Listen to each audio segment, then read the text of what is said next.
Assalamu alaikum warahmatullahi wabarakatuh. Today, Simran and I are interviewing Shaykha Ayesha. Thank you so much for joining us. Shaykha Ayesha, can you tell us a little bit about yourself? Sure. Bismillah, walhamdulillah, wa salatu wassalamu ala rasulillah. First of all, thank you for having me. It's a pleasure to be here. A little bit about myself. I was born and raised in Diamond Bar, IOK's home city. I'm the youngest of 5 kids. Grew up primarily going to the Walnut ICSGB Masjid. It was very different than it is now. They had a completely different setup. The building that we have now, that is there now, is a newer building. Youngest of 5 kids. My father was pretty instrumental in founding the Walnut Masjid, and my mother was and still is running the free clinic that they have at that masjid. So I grew up, alhamdulillah, with parents that prioritize deen. And went to Diamond Bar High School and went to UCI after that. Was in IOK seminary program, memorized the Quran through IOK as well. And now I am finishing my last year at law school. That's amazing, mashallah, to see that your parents prioritize the deen. So how do you prefer spending your time? Like, do you have any hobbies that you enjoy? So in terms of preferring how to spend my time, unfortunately, things are quite busy. So free time is definitely a rare commodity. Most of my time is divided amongst a few things, doing work for IOK, whether it's studying or teaching or preparing for lectures or different teaching engagements. And then there is my work that I have to do for law school. Which is just studying and preparing. There's work that I have to do for my job at an innocence project where we do post-conviction work. So I work with clients who are currently incarcerated and have been wrongfully convicted, trying to get them out and get their justice. And I have a huge family, so alhamdulillah. Having free time is a bit rare. It's my time is usually spent juggling all these different spheres of life. But when I do have free time, I love spending time with people, which has been a very tough hobby to maintain during the pandemic, whether it's spending time with family or friends. I really love just being with other people. And with them, I do enjoy a lot of outdoor activities. I love hiking and checking out different places outdoors, other physical activities, kayaking, horseback riding. I'm very into all that stuff. I love animals. So if I can do anything that has animals involved, I'm 100% down. So yeah, I love doing things in the kitchen as well, baking, cooking, trying out new smoothies and all that. So yeah. Wow, that's really amazing. You did mention that you don't have as much time during your law school. So what do you think motivated you to start studying Islam more seriously? Great question. So I had the honor and privilege of going to UC Irvine, which has a very strong Muslim student union. And so I got involved. I wasn't expecting to get too involved when I had first started, but I jumped in immediately right away, attended all the events and everything. I was very much motivated and inspired by my peers. A lot of my friends and the people just in the organization as a whole were very much into studying the deen.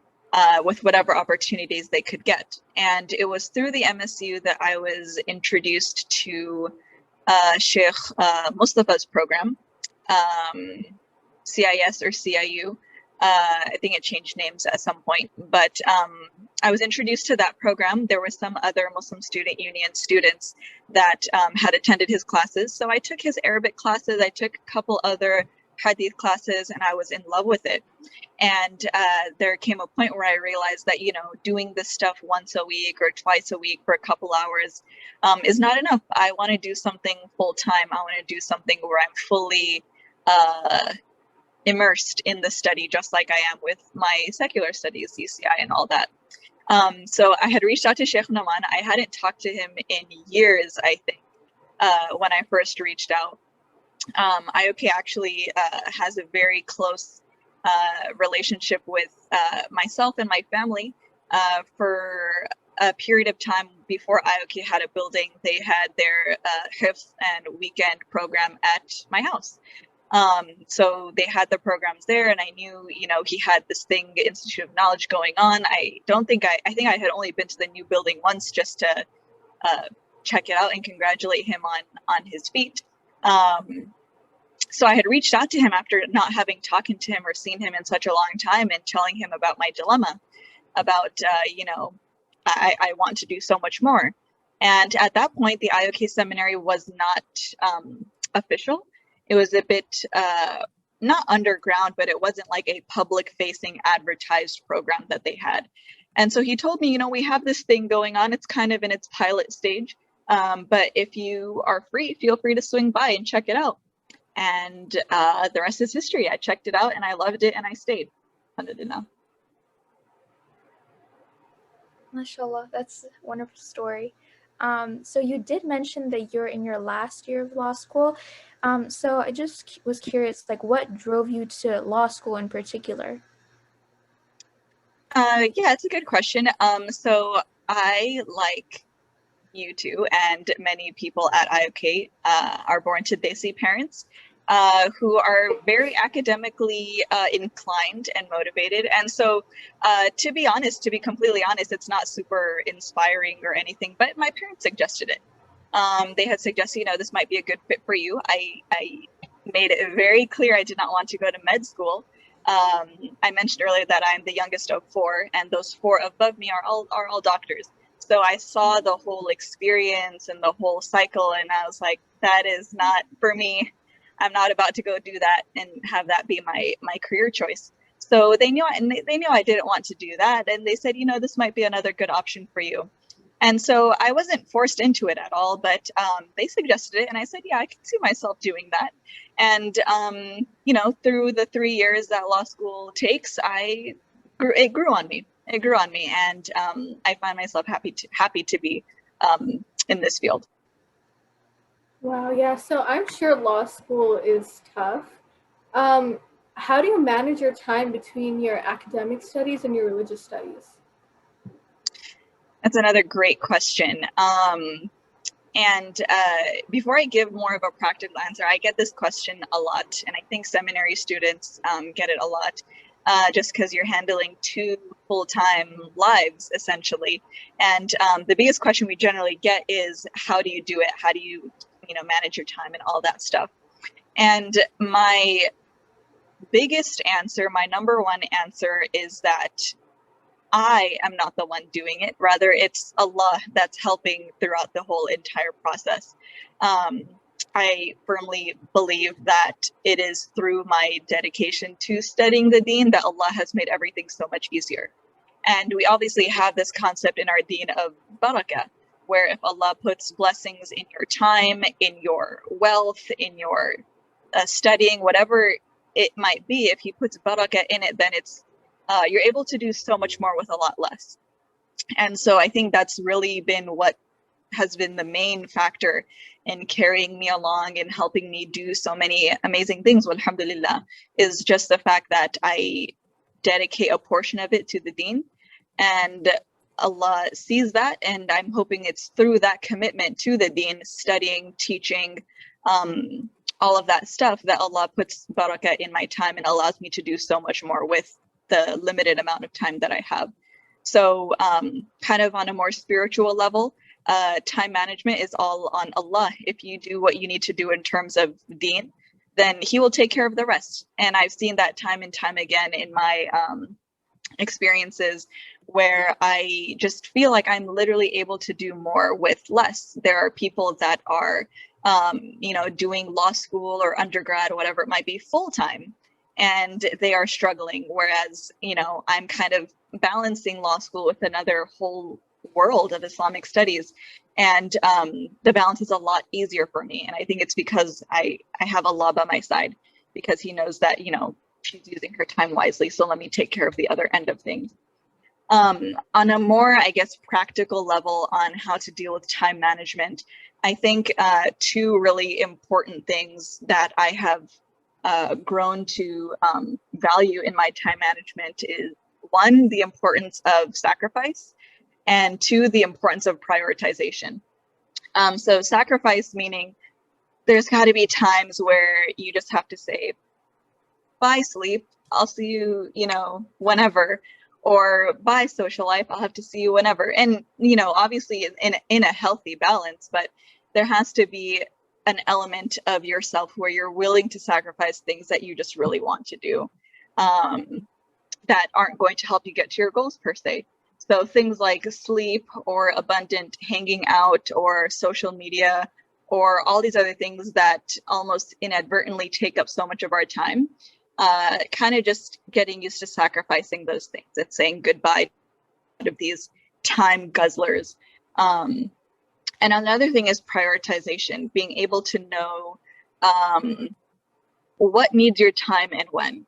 Because oftentimes, not every single aspect of your life is going to need 100% at every moment. Sometimes your family is going to need 100% of you. Sometimes your Islamic studies are going to need 100% of you. Sometimes your regular secular school studies are going to need 100% of you. But it's very rare that all three, or however many things you have going on, will need 100% at all times. So kind of just knowing where to allocate your time. I have an exam, so I need to study a little bit more for this. I have a wedding, so I'm going to need to take out time for that. I have this presentation to do, so I'm going to need to take out time for that. Whatever it might be, in whatever spheres of your life, just being able to tell what needs more of your time and attention and priority when, and being able to shift easily between those spheres. Thank you for sharing your tips with us. It'll be very helpful. I'm sure as school kids, we all struggle with time management. So you are Shaykha, mashallah. So as a seminary graduate, do you recommend seminary to IOK students?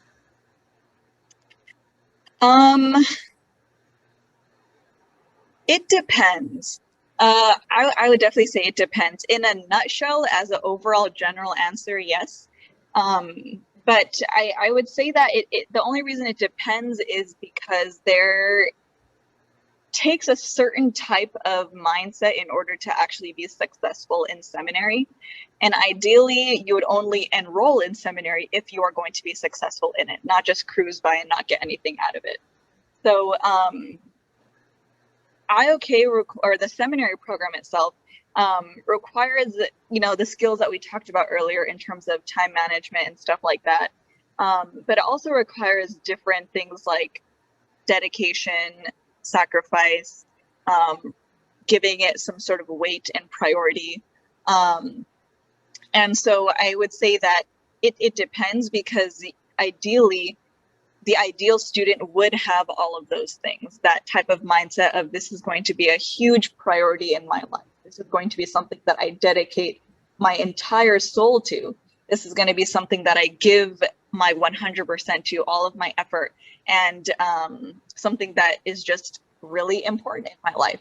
The ideal student isn't going to view seminary as something just that they're doing as a routine matter, or something that would just look good on a resume, or something to just get some sort of title, or some sort of, hey, I'm a graduate of seminary, I went through the whole program.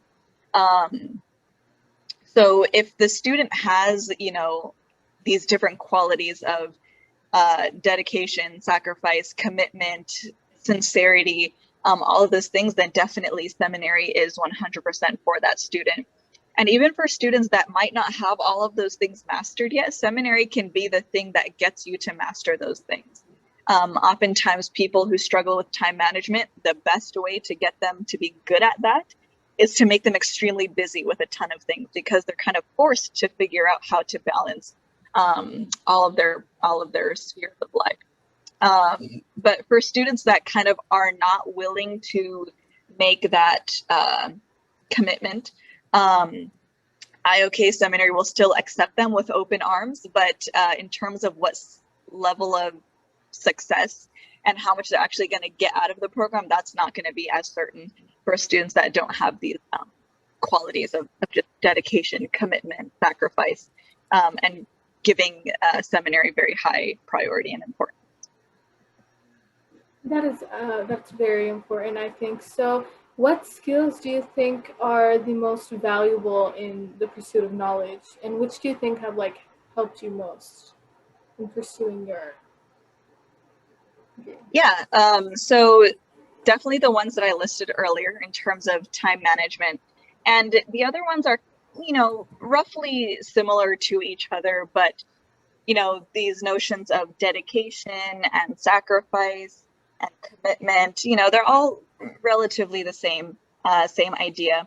But basically, in a nutshell, the idea behind these qualities and characteristics is that you want to have a person that is willing to put their studies above other things, whether it's their sleep or it's their social life or it's their commitment to other things that they're dealing with.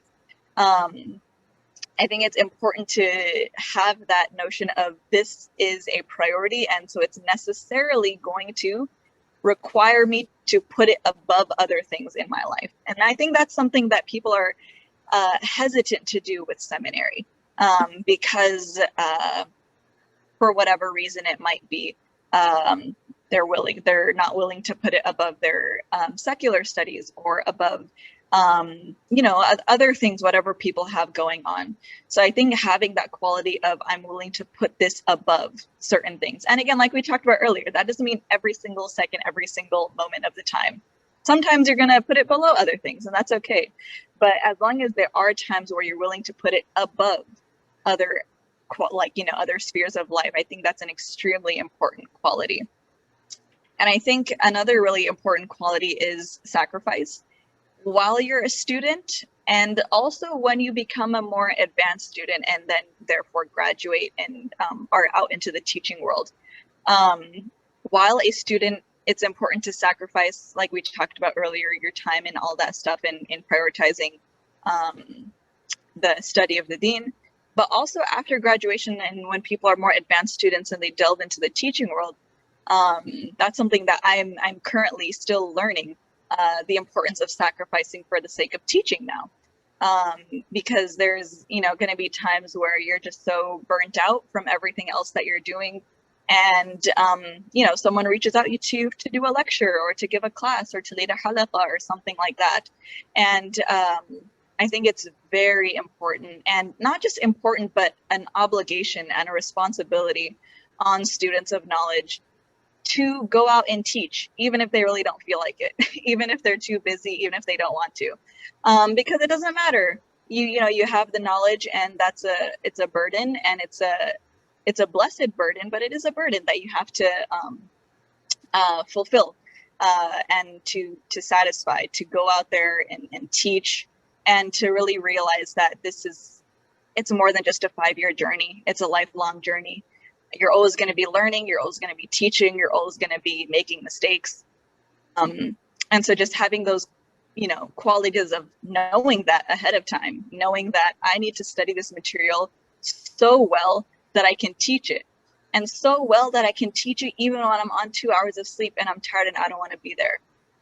Just having that level of zeal for the deen, and being able to put that dedication to teaching above your own wants and desires. Definitely. Being able to do what's needed of you when it's required in the pursuit of knowledge is very, very handy. And just wanted to ask, are there any challenges that you faced as a Muslim?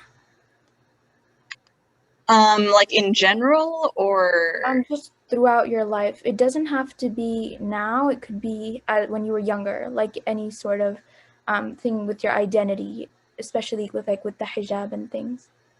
Okay, yeah. So I started wearing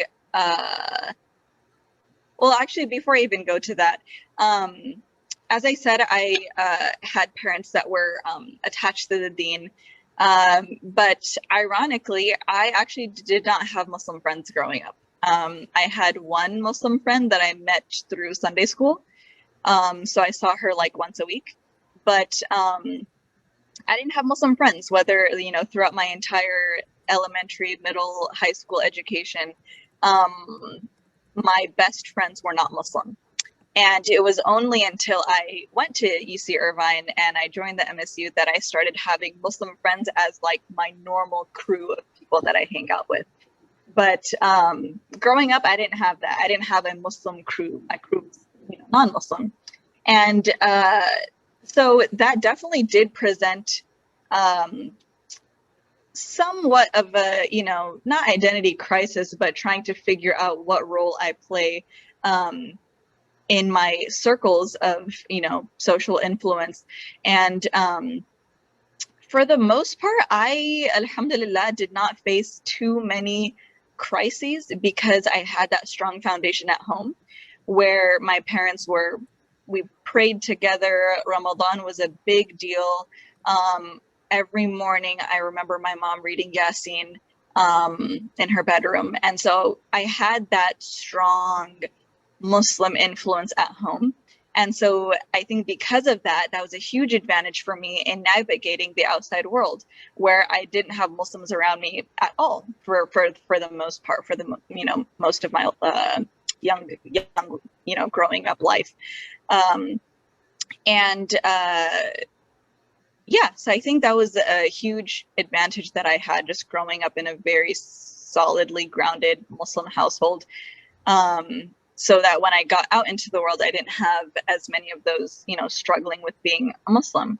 But I think especially as students get older and they get into like high school, where they're really trying to figure out who they want to be, then yeah, there were a number of conflicts. I remember growing up where I kind of had to make a decision on what to choose, what to pick.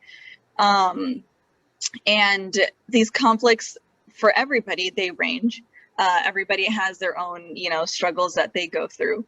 And I remember one, very particular instance where for me growing up, I was a musician. I was a musician for like over 10 years.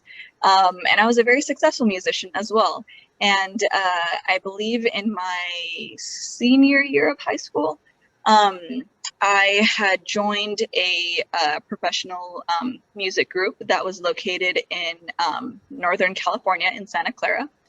And the way that the program of that music group went is that during the academic year, there would be rehearsals. So once a month, I would drive up to Santa Clara, do the rehearsal for the weekend, come back down. And during the summer months was when they would basically have a tour. So you would do a tour of the United States, going city to city, performing for the crowds, sleeping on buses and gym floors and all that stuff. And that was my passion. That was something that I love to do. I love performing. I love being in front of a crowd and creating beautiful art for people to enjoy and to connect to. And it was very hard for me to get into this organization. It was a very prestigious organization, took a lot of work and hours of practicing and sacrifice and all that stuff. And that year, Ramadan was smack dab in the middle of summer. And I kind of had to decide, if I'm on tour with my group, I can't really do Ramadan properly. I can't fast because you're practicing and rehearsing all day. It's a very physically as well as mentally taxing activity that I was involved in. I wouldn't have Tarawih. I wouldn't have time to read Quran or do any of the typical Ramadan activities. My Ramadan would be gone completely. I didn't even know if I would be able to fast. I would be traveling the whole month. And at that moment, I kind of just told the director, thank you for letting me join your group. I don't think I'll be able to continue because I have this religious obligation over the summer. And so for me, that I think was a very transformative decision that I made, because it really showed myself, it showed my parents, who were fully supportive of what I was doing, but it kind of just showed them that, you know, this girl has her head on straight and that she knows where to prioritize. Even for things that she's very passionate about, she's able to give Dean that upper hand when it needs to be given that upper hand, which is all the time. So challenges like that, honestly, things like there's something you really want to do, something you're really involved in, something that if you do it, it's going to take you away from Dean. That happens to everybody, I think, all the time. It happened to me all the time. And this is just one story of me having to navigate that decision. If I involve myself in this, it's going to take away from something in my Dean. And so just making decisions like that happens all the time, still happens to this day, no matter how old you get, no matter how trained you are in religious studies.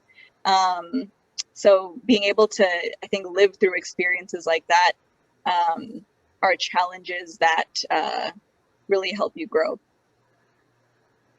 That's so cool. Like, you're a musician. That's amazing.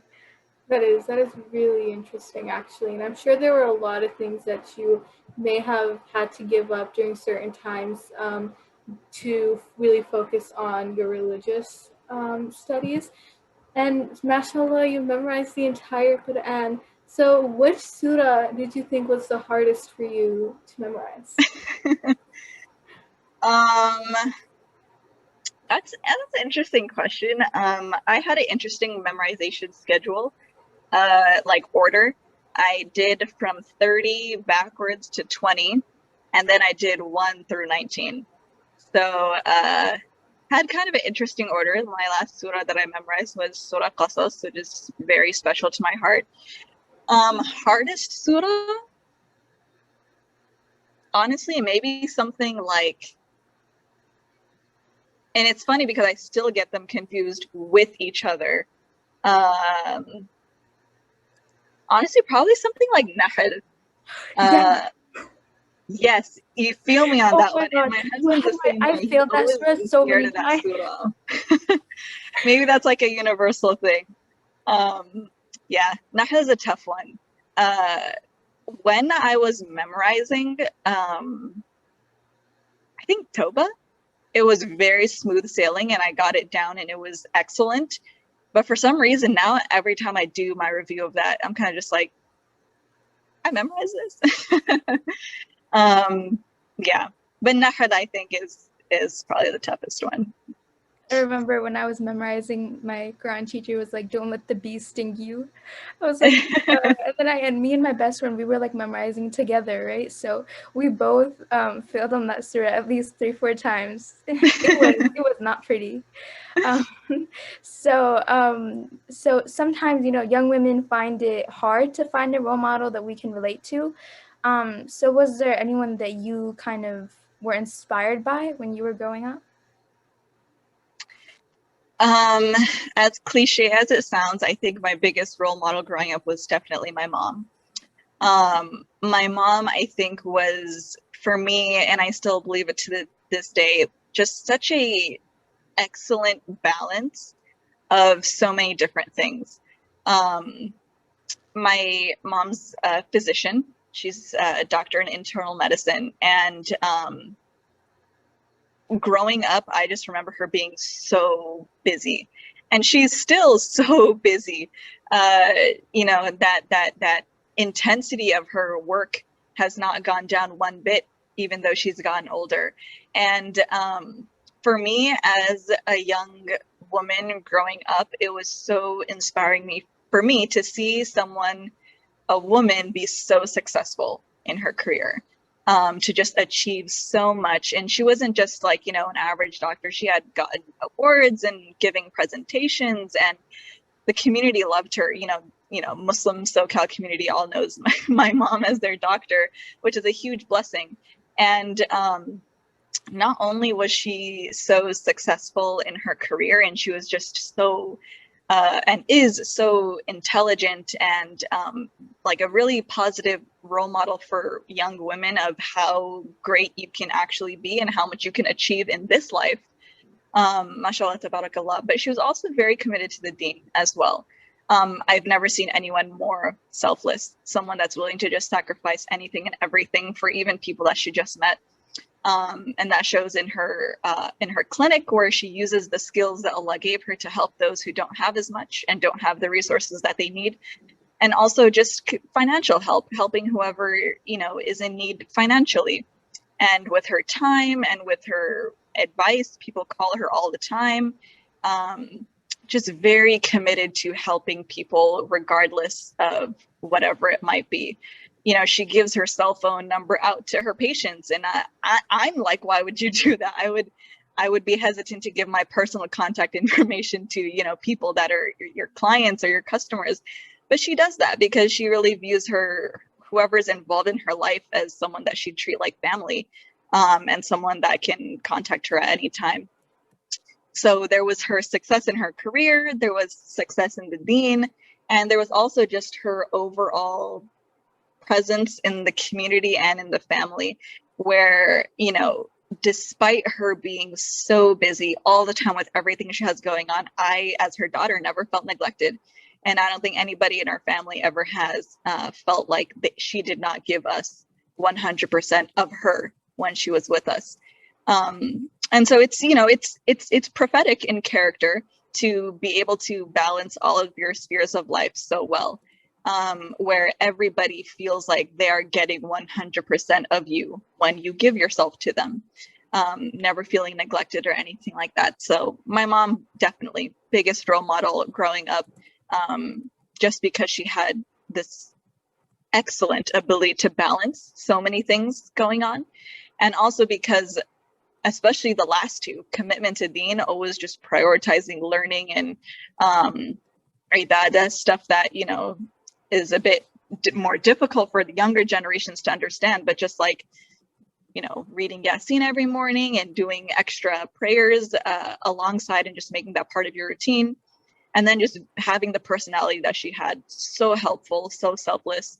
Mashallah, tabarakallah, may Allah preserve her, but she's definitely my biggest role model growing up.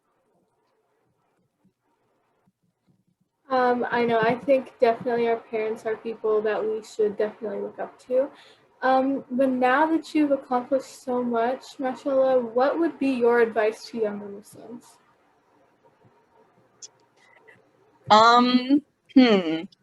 That's a good question. I'm trying to make it broad enough so that it could apply across the board. But I think my biggest piece of advice for young Muslims, and this is going to take a little bit of explaining, but try to step outside of yourself as often as possible. And what I mean by that is that oftentimes I think a lot of people in general, and young people in particular, run into problems because they're very stuck in their own world, where it's hard to see a situation from a fresh perspective, from a bird's eye view, from, how would my own self, 20 years from now look at this very situation. And so I think developing that as a skill, the skill of stepping outside of yourself when you're stressed out about something, when you're struggling with, whatever issue might be at hand, when you're about to get mad at someone, when you're about to start a fight, whatever it might be, take a moment to step outside yourself and ask yourself a number of questions where, if a third party was looking at this situation right now where I'm getting so upset about someone who said something about me, would they be like, why is she so upset? Probably. And so if you kind of build that into yourself where like, yeah, if anybody else was looking at this situation right now, they would definitely think I'm overreacting. I should probably calm down. And just other situations where you're very stressed out about something is occupying your mind and so many things. And, take a second to think, is this exact issue going to matter in 20 years? Is it even going to matter in 5 years? Is it even going to matter next year, honestly? And I think that's just, I still, use this technique a lot, and I'm still trying to build it into my normal thought process. Just step outside yourself very often, and it's closely related to this Islamic spiritual practice of muraqabah, where you're always just watching yourself, stepping outside yourself. If you're about to do something that Allah does not like, step outside yourself and say, you know, Allah is watching me. What would He think of this situation right now? Having this keen awareness that you're always being watched. And, you know, what would the Prophet ﷺ think of me if he saw me doing this? Things like that. Just taking those moments to step outside yourself and view the situation from your own perspective in the future, or from the Prophet ﷺ's perspective, from Allah's perspective, from your mom's perspective, from a random stranger on the street. What would they think of this situation? I think that's a very useful skill. And for young people, I think that would be my piece of advice. Try to cultivate that skill. Cultivate a skill or a practice, a routine where throughout the day you're stepping outside yourself and just assessing what you're doing from an outside perspective. Yeah, stepping outside of yourself, I think, would come in very handy a lot, like, because, you know, sometimes if you step away from the situation, then it's not going to matter because you're going to forget that instance. But if you say something out of anger, then that's going to stick with you, and because you're going to regret it. Most times when you say something when you're angry, you end up regretting it because you said something in the heat of the moment that you would not have said otherwise. And, you know, I think that sticks with you. And then you're like, that's so embarrassing. Why did I do that? Right. So, yeah. And that's about all. I'm going to wrap up. Thank you so much, Shaykha Ayesha, for joining us today and for giving us your time. We're very honored to be here with you. Of course, definitely. My pleasure. Okay. Jazakallah khairan. Assalamu alaikum, everyone.